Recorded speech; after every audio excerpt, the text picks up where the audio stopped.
Plymouth Plantation is the original settlement of the Plymouth colony established in the 17th century by English colonists who would later become known as the Pilgrims.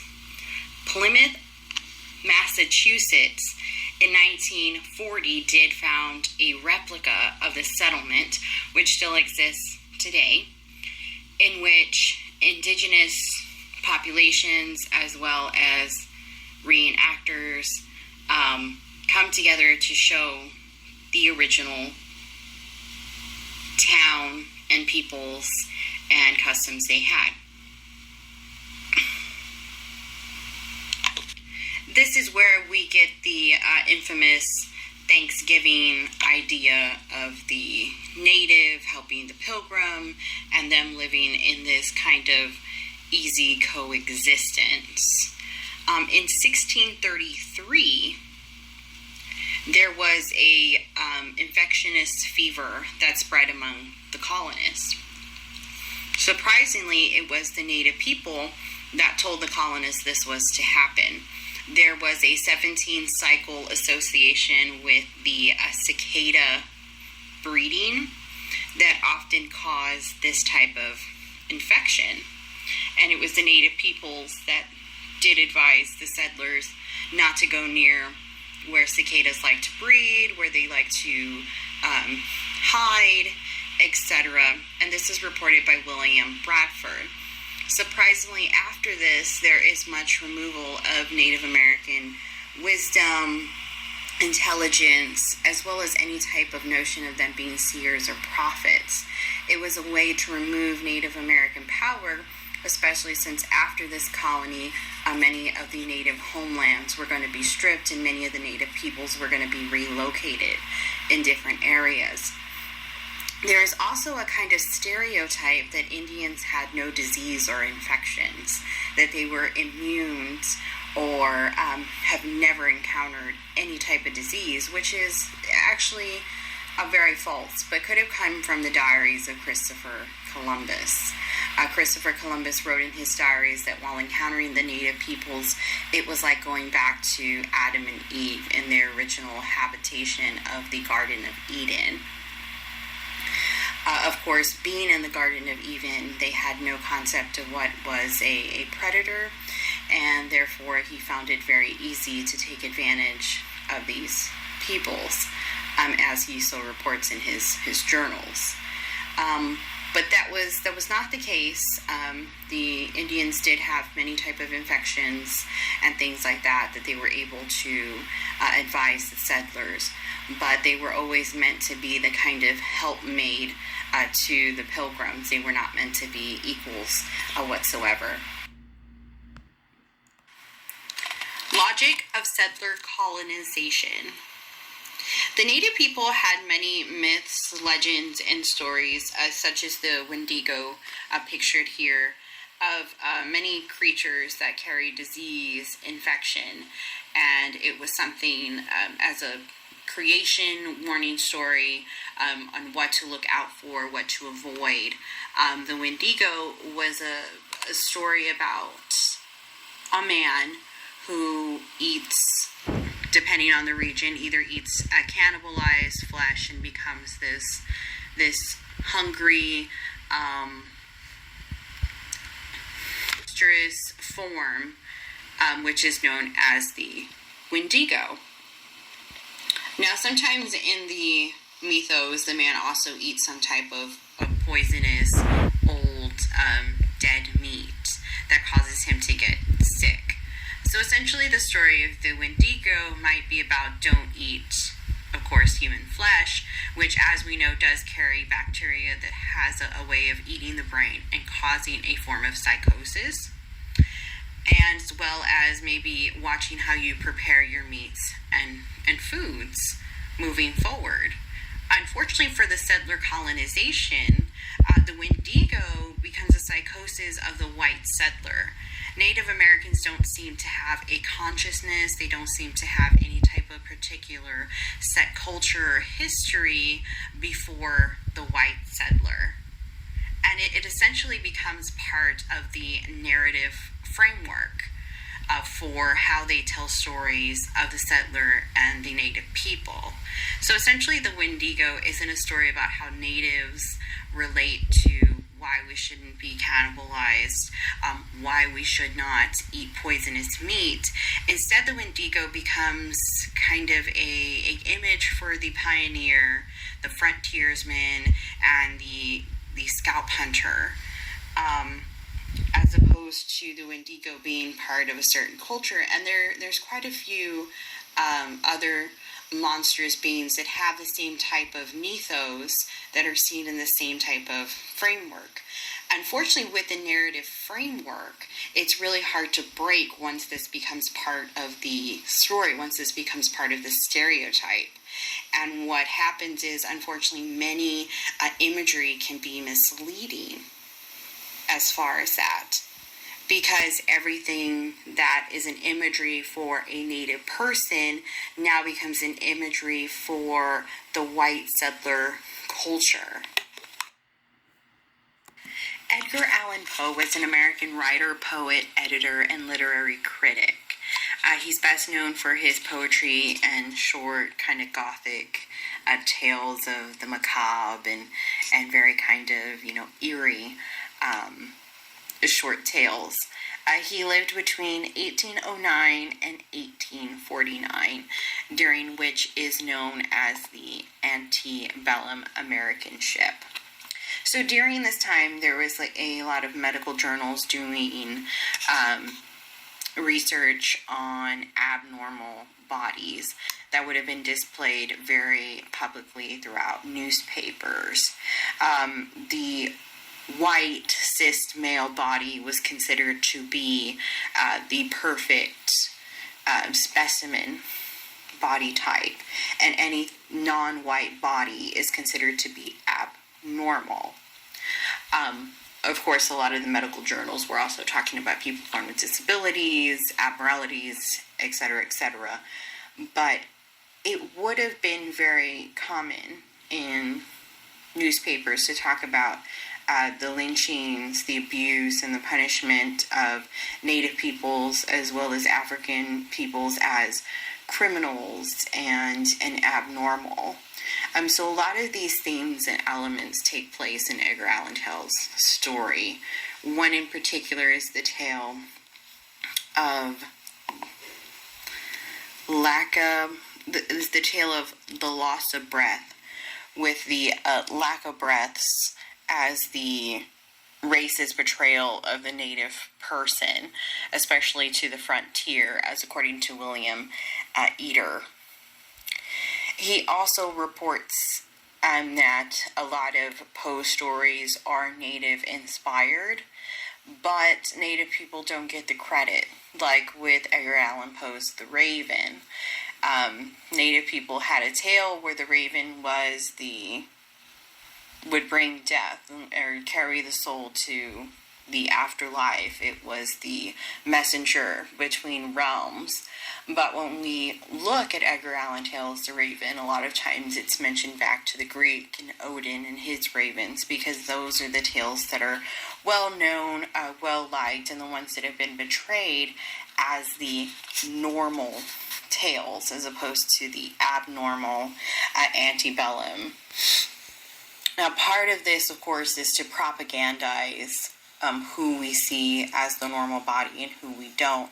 There seems to be a great type of pleasure and attainment to look at the non-white body and kind of look at the abuse and the punishment and the violence on it. And that's a lot of what Poe is trying to do.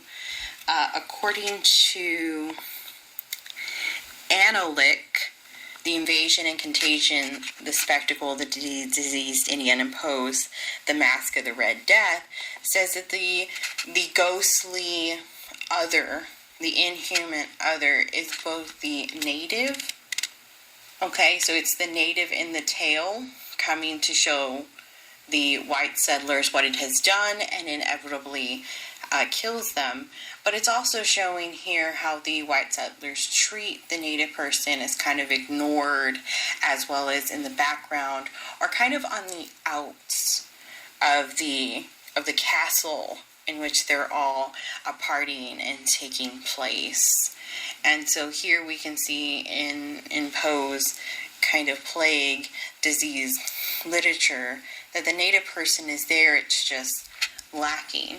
And also with the inhuman other, we could replace this Grim Reaper type and say, well, what if it was the Wendigo, or what if it was another, native mythos? Does it still fit? And according to Analytic, it does. It still fits as part of that.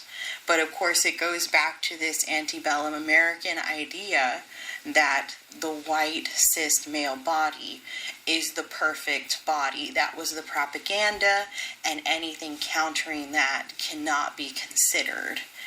And that was something that Poe would have been aware of, and that's something that Poe did, take part in participating and demonstrating in his works. According to Davis Madison, the late arrival of the Native American detective is a big indicator how many of the stereotypes or exaggeration of ethnic traits have really impacted how Native people are seen and viewed inside the narrative framework, as we were so discussing. Once the idea of their power was taken away, they're no longer seers or prophets. They no longer have the intellectual capability of creating mythos.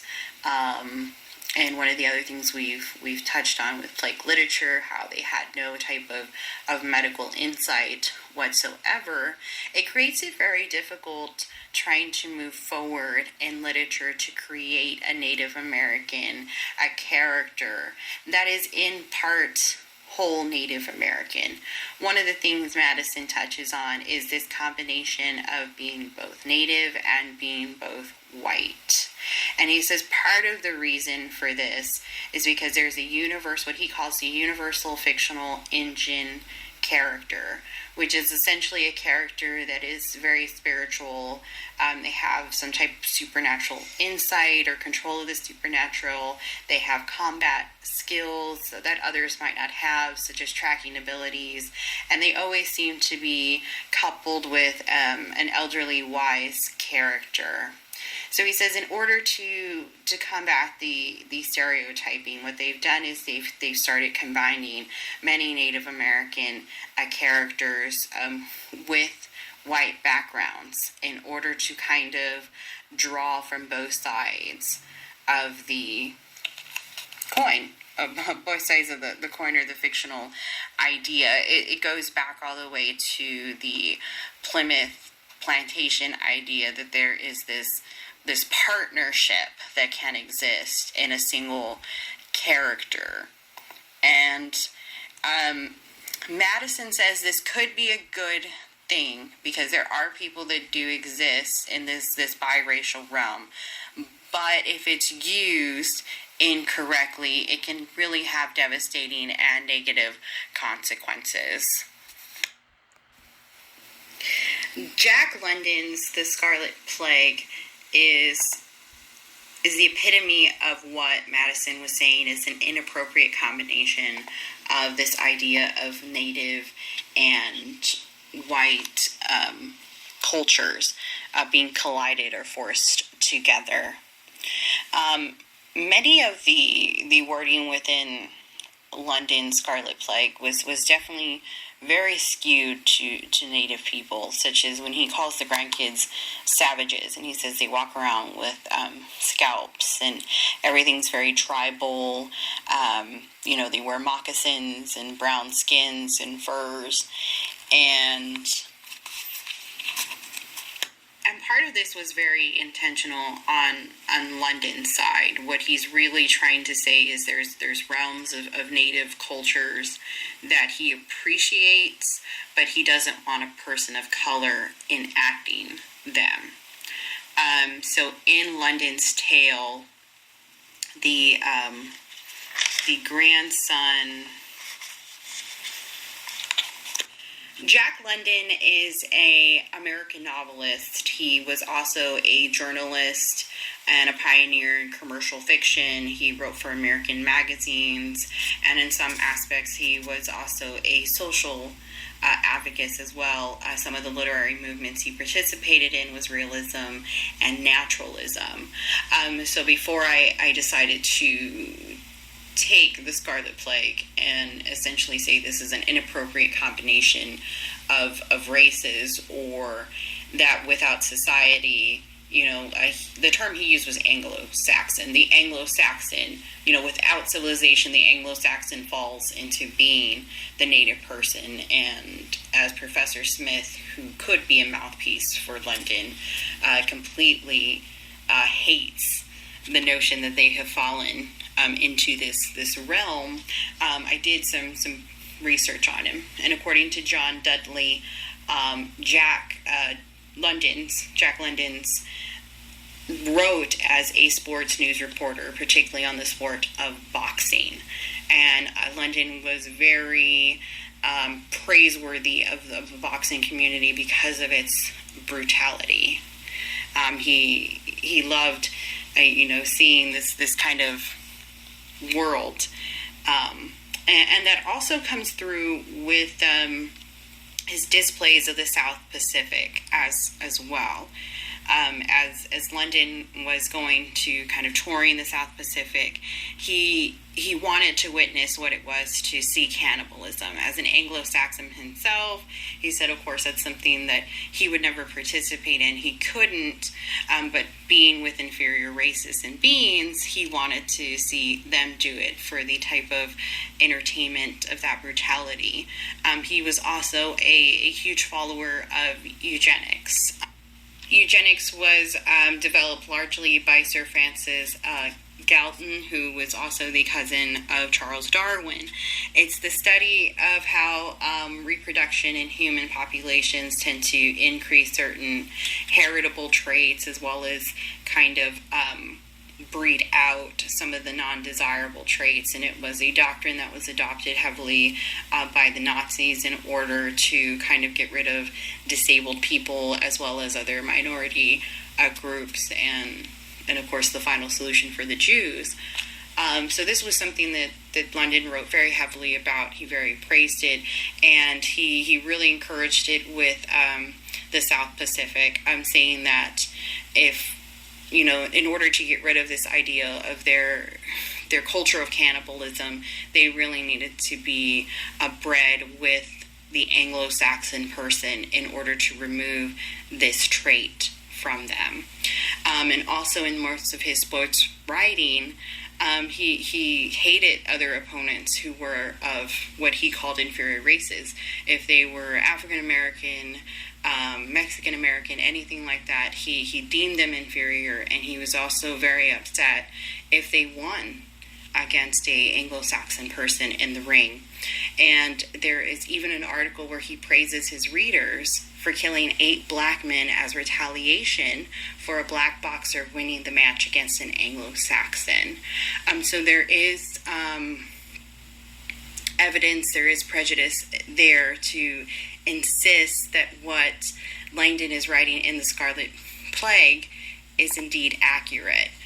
He is saying that he likes Native culture, but he'd rather a person of color not be a part of that. And his creation of Edwin is his way of showing it. And many of the things that happen in the fall of civilization are, of course, something that they would have seen during this antebellum Americanship, such as the kidnap of white women. That was something that occurred during the pioneer times. Now, what is not always discussed is that when many of these women went back into society, they were often mistreated, and most of them did want to run back to their native captors. Their idea of kidnapping was very different than what we might be thinking of. These women were oftentimes treated as the same as wife and daughters in their native populations, which they found themselves in. Another realm in Jack London's The Scarlet Plague is his idea of the medicine man, where he says he's a con man, he's this, he's that, he He doesn't appreciate that, and Edwin is really the only one to listen to Grancer as far as that. Another word is his use of the word squaw, SQUAW.